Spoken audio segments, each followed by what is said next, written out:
I'm Alice. I'm participating in the first year of the Recognizing Architecture Post-master, and I'm really happy to have you all here. Thank you. Thank you for inviting me. My name is Luca. I am a full professor in urban planning at Politecnico di Milano, where I also coordinate a PhD program in urban planning design and policy. I'm Sandra. I'm a retired teacher and an anthropologist, and I'm one of Alice's guests. Super. The project I'm working on this year started last summer. I start again to live in Valtellina, that it's my home place. I start rereading the work of Agustin Berg, that it's a French geographer and philosopher. During the preparation of my bachelor thesis, he at that moment was speaking about the construction of landscape.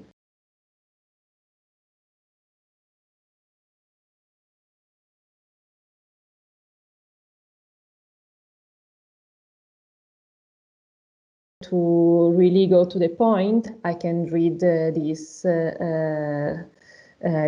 sentence he wrote in an article of 2019, and it says, MCVP, that for him is modern capitalism Western paradigm, triggered off what is nowadays called the sixth extinction of life on Earth, and broke up the social bond and caused havoc with the landscape. It entailed a loss of cosmicity, which may well be fatal for humankind.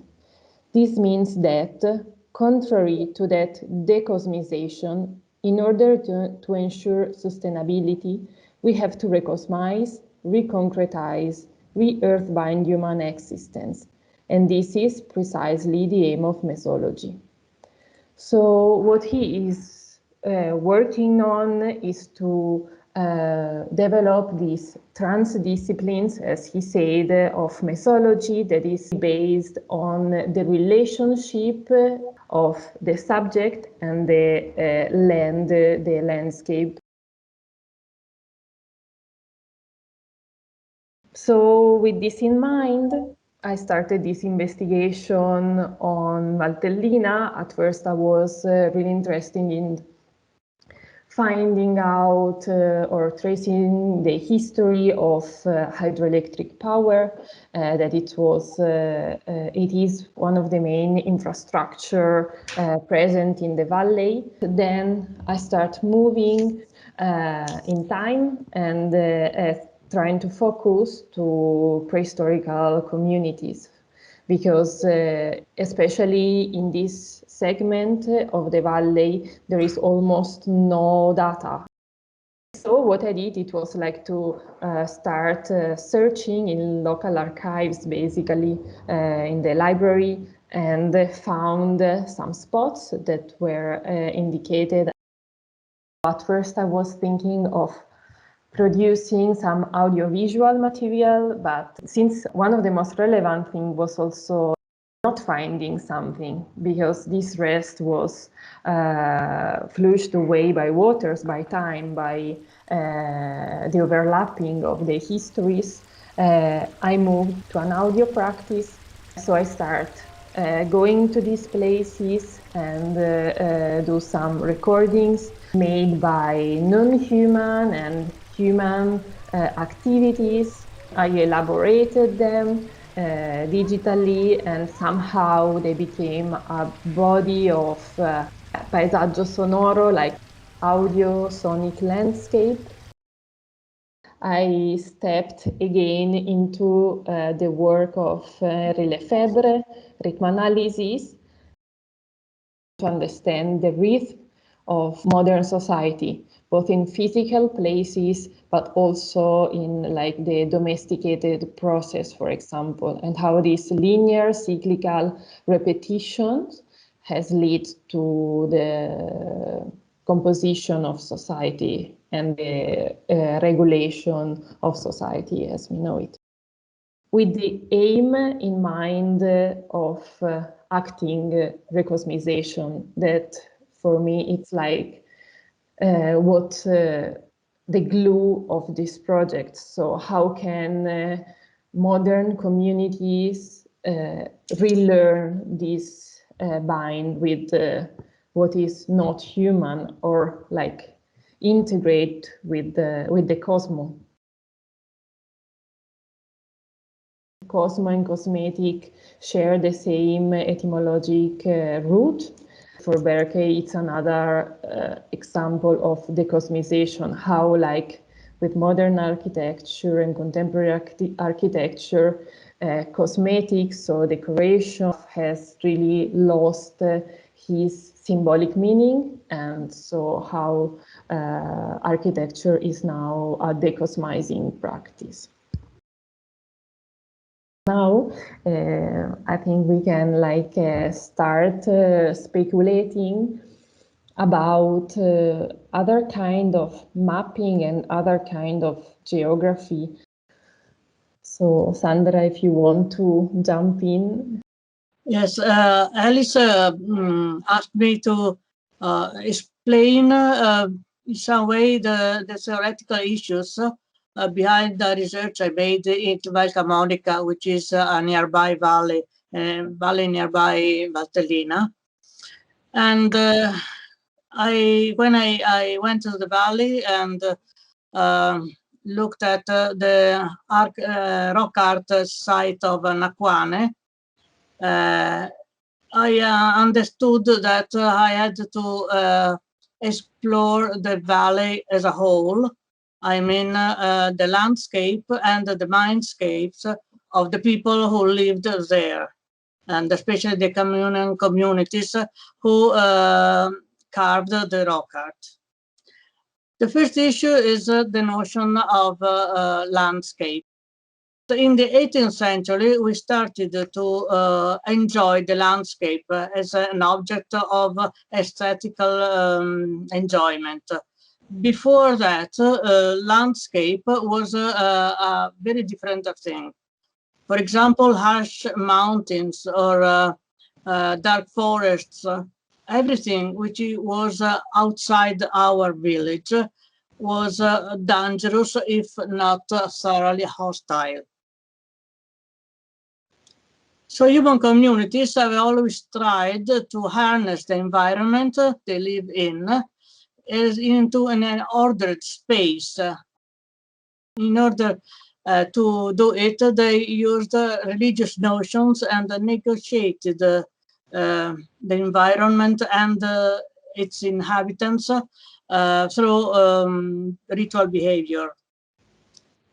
A landscape is perceived by our five senses. It can be seen, listened to, smelt, touched, and tasted. And a space, if it's charged with our memory and affections, becomes a place. For us, that space, it's our place, our house, our home, better. But for a tourist or a traveler, it's only a space, because his mindscape or her mindscape is different from mine. In order to have a mindscape, we have to perceive it,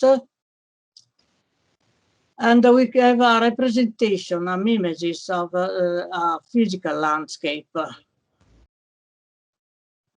In some way, it is the representation, that is the map, that creates the territory. The mindscape makes the same thing. We create our landscape because it's the way we perceive it. Of course, now we live in a time where we print maps, and maps can be reproduced by machines, by the press, for example. Once they drew religious geographies and created them by means of drums and so on. Flavia can show you a drum of this kind of, I can see that maybe you didn't, maybe you know that the Sami or the drums or the Siberian people's drums, they have maps which are not physical landscapes. Vediamo se si può vedere. Aspetta, no, aspetta. Stiamo tentando di far vedere. È che... ecco, adesso lo vedete meglio.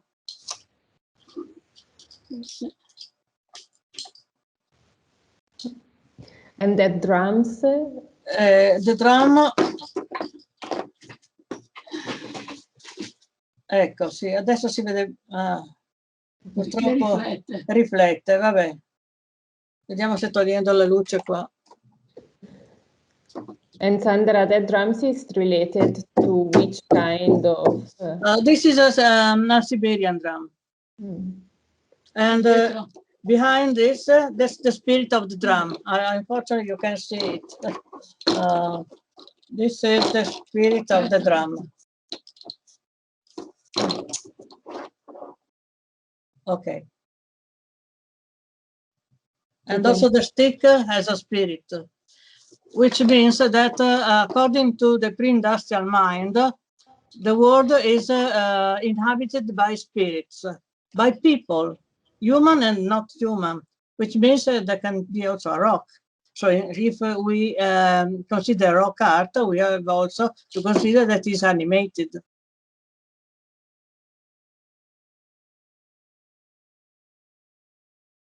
The second theoretical issue deals with the fact that with the question, can we reconstruct the past or past mindscapes? And I wanted to quote the title of a book, a very famous book about heritage, Lowenthal's book, The Past is a Foreign Country, which comes from the member of the opening line of the novel The Go-Between. The past is a foreign country. They do things differently there, which means that if we want to understand a landscape, especially a past landscape, we have to learn its language. So I adopted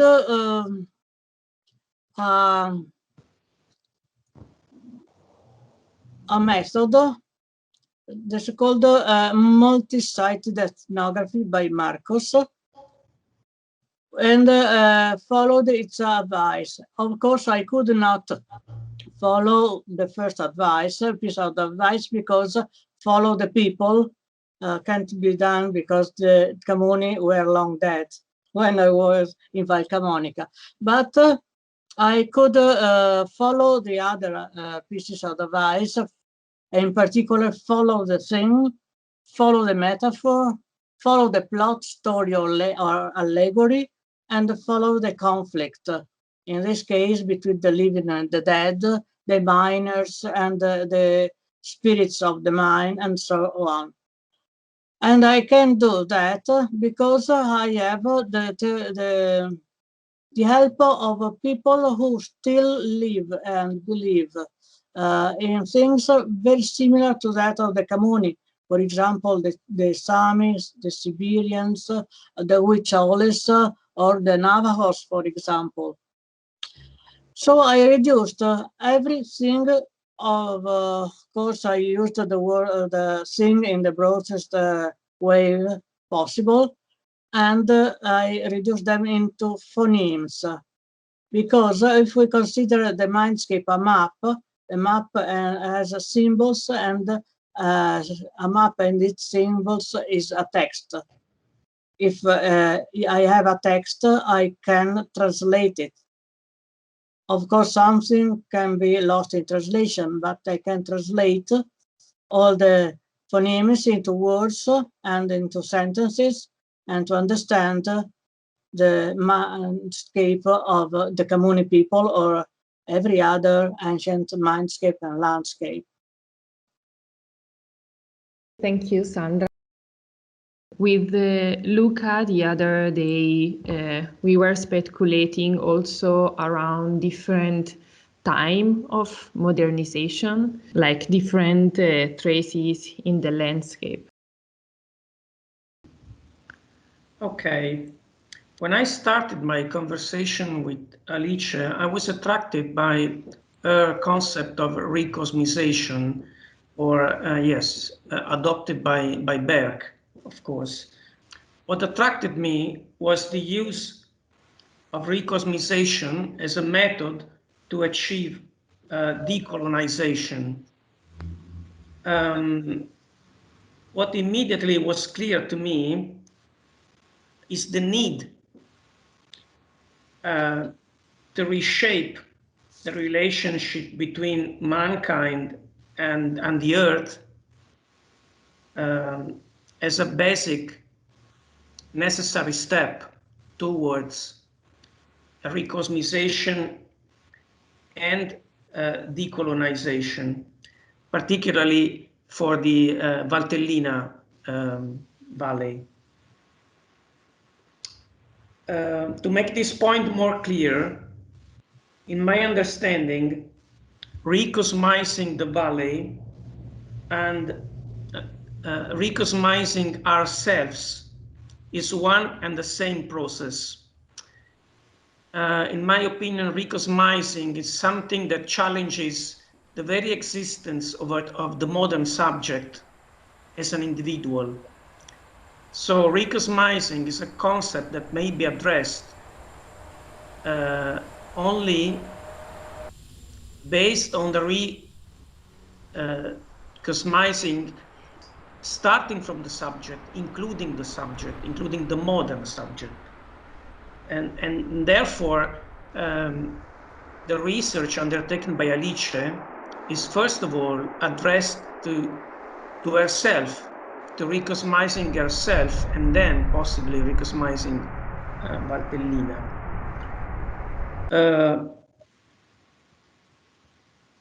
Regarding the topic of colonization and decolonization, yes, I suggested that Valtellina can be considered as affected by different layers of modernization. Maybe the older one was that due to ancient Romans colonization,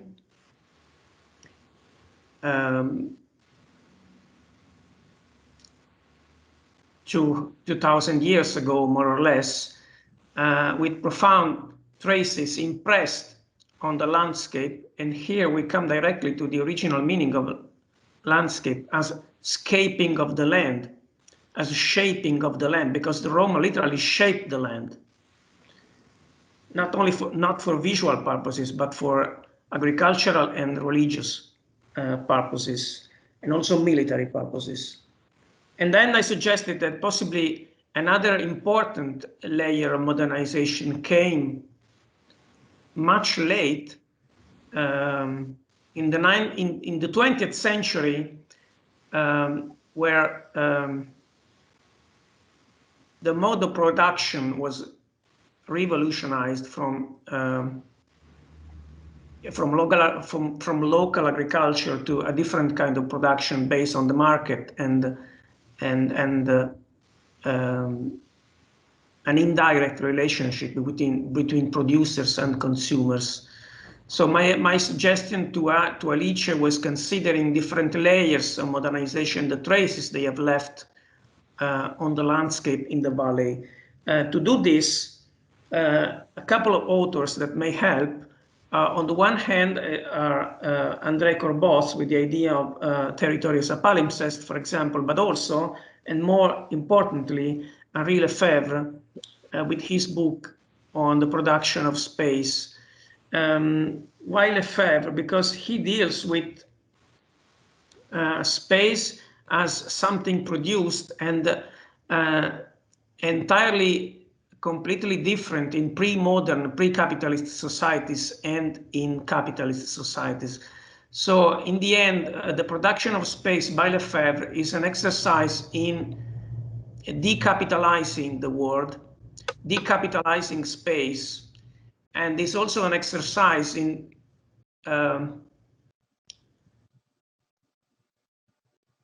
describing this layering of space across history. Also, rhythm analysis is important, as addressed by Lefebvre in his posthumous book, written at the age of 90, because in Lefebvre understanding, rhythm analysis is much more than audio. It's something involving all the senses, including the smell, including a perception that is much broader than the visual one. And don't forget that for Lefebvre, rhythm analysis is knowledge, but also therapy. So is a therapy for the body to make the body able to perceive rhythms, its internal rhythms and the external rhythms, natural rhythms, mechanical rhythms, and so on and so forth. So yeah, these are my points. Thank you, Luca. So what to say? I don't make questions, I just big appreciations for what you just wanted to share, and thank you, Alicia, for actually introducing both. I just feel it's like a beginning of a conversations.